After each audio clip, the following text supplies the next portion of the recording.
한 일주일 만에 1,000만 원 갚을 수도 있어요. 횡령이에요. 그러면 고객한테 내가 뭐 사기친 거야? 나도 열심히 사기 안 치려고 노력했지. 이게 맞아요. 맞는데 그러니까 지금 이거는 무슨 아이템이 좋냐 나쁘냐 문제가 아니에요. 감옥에 갈 수도 있는 문제인 거예요. 모르고 사업을 하면 진짜 망한다. 인생이 망한다. 근데 사업은 인생이랑 다른 거거든요. 사업은 실패할 수 있는데 인생이 망할 필요는 없거든요.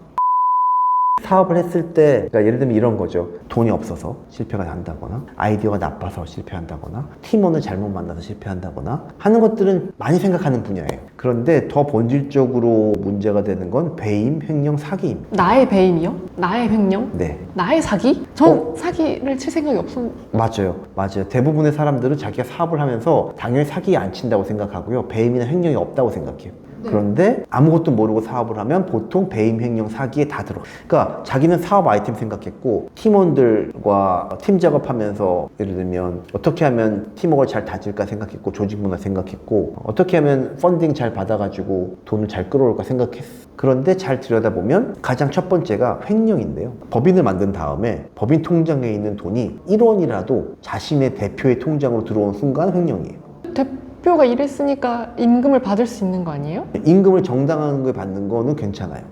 그런데 보통 둘 다 내 통장이니까 잠깐 썼다가 돌려주는 경우가 있어요. 근데 이걸 보통 잘 모릅니다. 나도 홍길동이고 저 사람도 대표가 홍길동이니까 그 통장을 내가 다 관리하니까 잠깐 내가 1,000만 원을 빌려왔다가 개인 홍길동이 빌려왔다가 법인 홍길동에게 한 일주일 만에 1,000만 원 갚을 수도 있어요. 횡령이에요. 1인 기업 같은 경우에도 횡령이 돼요? 개인 사업자는 그렇게 되지 않아요. 법인 사업의 경우에 법인은 다른 사람이기 때문에 횡령이 될 수 있어요. 그럼 이걸 그렇게 안 하려면 내가 법인으로부터 차용증을 쓰고 법인에게 돌려줄 때 다시 그걸 갚는 과정을 거쳐야 되는데 보통 법인 회사 돈이 개인으로 넘어오면 그게 횡령입니다. 두 번째, 그럼 이런 경우도 있어요. 개인 돈이 회사로 들어가는 경우도 있어요. 아니 그럼 내가 손해보면서 회사를 위해 돈을 줬으니까 그 문제 없는 거 아니냐? 아닙니다. 양돈. 그래서 세금을 또 내야 돼요. 그럼 그렇게 안 하려면 이 둘 간에 대출 계약서를 써야 돼. 그래서 회사로부터 이자를 받게 계약서를 써야 되고 실제 그 이자가 넘어와야 돼. 그러니까 그냥 돈이 오고 간다? 그건 무조건 이제 문제가 있다고 보면. 근데 그걸 어떻게 나라가 알아요? 왜 모르나요? 알아요? 그럼요. 저희 계좌를 들여다보나요? 그러면 나라가? 세무서가 다 들여다 세무신고 해야 되고 다 보면 보이잖아요. 이 돈 어디로 갔는지 보면 누군가에게 갔는 건 다 보이. 100% 다 걸리거나 뭐 그럴 건 아니지. 작은 금액까지 다 처벌받는 건 아니지만 그런 습관이 들었는데 1억이 왔다 갔다 했다. 그런 습관이 들었는데 10억이 왔다 갔다 했다. 나 옛날부터 그렇게 했는데 그게 아닌 거죠. 그게 이제 횡령의 단계이고요. 배임은 도대체 뭘까? 배임은 어떤 회사의 대표가 회사의 이익을 위해서 의사결정을 내리지 않거나 행동하지 않으면 배임이에요. 즉 이런 것도 배임이에요. 회사의 대표가 다른 회사를 위해서 무료로 봉사를 했어. 배임입니다. 회사 일과 시간 내에 예를 들면 어떤 A 회사를 도와주고 돈을 안 받았어요. 그러면 배임이. 우리 회사에 100% 일을 하지 않았기 때문에 나의 시간을 다른 데 썼기 때문에 맞아요. 다만 그렇게 한 일이 우리 회사에 도움이 되는 일이면 아니에요. 돈을 안 받아도 받냐 안 받는 데가 중요한 게 아니라 그 행위가 우리 회사의 이익에 부합하냐 부합하지 않는가가 핵심이에요. 네. 그래서 내가 어떤 행동을 했는데 그 행동이 우리 회사에게 손해를 끼치는 거다. 그거는 명백히일 배임이에요. 것 같고 근데 내 시간을 썼는데 돈을 못 벌어면 손해를 끼친 거죠. 그거는 특별히 나쁜 짓을 한 건 아닌 것 같은데도 배임이에요. 사회회사를 생각해 보시면 사회회사가 가만히 있었어. 근데 가만히 있어가지고 회사가 굉장히 큰 사건 사고를 겪었어. 그럼 배임이죠. 물론 뭔가 하지 않은 것에 대한 책임이지만 부작위에 대한 하지 않은 것에 책임을 질 수도 있습니다. 최근에는 그 경향이 우리나라도 좀 세지고 있죠.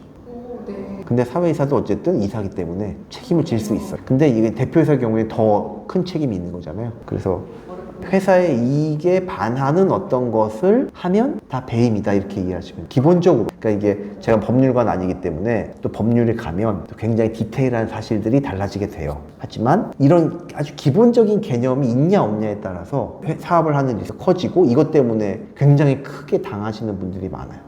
그 다음에 마지막으로 사기인데요. 사기는 아니 난 착한 사람이고 사기친 적이 없다 이렇게 생각할 줄 사기는 당하는 것만 조심하면 되는 거 아니에요? 사기칠 가능성이 높아요. 고객에게 무언가를 약속을 하고 지키지 않으면 사기입니다. 지키면 되죠. 그런데 회사가 어려워지면 못 지켰죠. 고객한테 포인트를 줬는데 회사가 어려워서 그 포인트를 못 쓰게 되면 사기예요. 그건 사업이 실패한 거죠. 그런데 사기예요. 그게 약속을 했기 때문에 그런 거예요. 약속을 하지 않으면 사기가 아니에요. 근데 이제 사기라는 거는 그거잖아요. 형사 처벌이 맞아요. 되는 거잖아요. 맞아요. 그냥 이 고객한테 손해를 보상하는 맞아요. 게 아니라. 그래서 사업하는 게 사실은 이런 걸 모르면 굉장히 무서워지는 거예요. 그럼 실패할지도 모르는 사업 같은 건 안 해야겠네요? 그래서 실패하고 나서 감옥에 가는 거예요. 그러면 기업가 정신은 있기가 힘든 거 아니에요? 그러니까 고객한테 함부로 약속을 하면 안 되는 거예요. 한국만 좀 심한 건가요? 아니에요. 다 똑같습니다. 아니, 물론 법률 체계에 따라 다를 수는 있지만 기본적으로 그 행위는 사기예요. 예를 들면 항공 마일리지를 준다 그랬어요.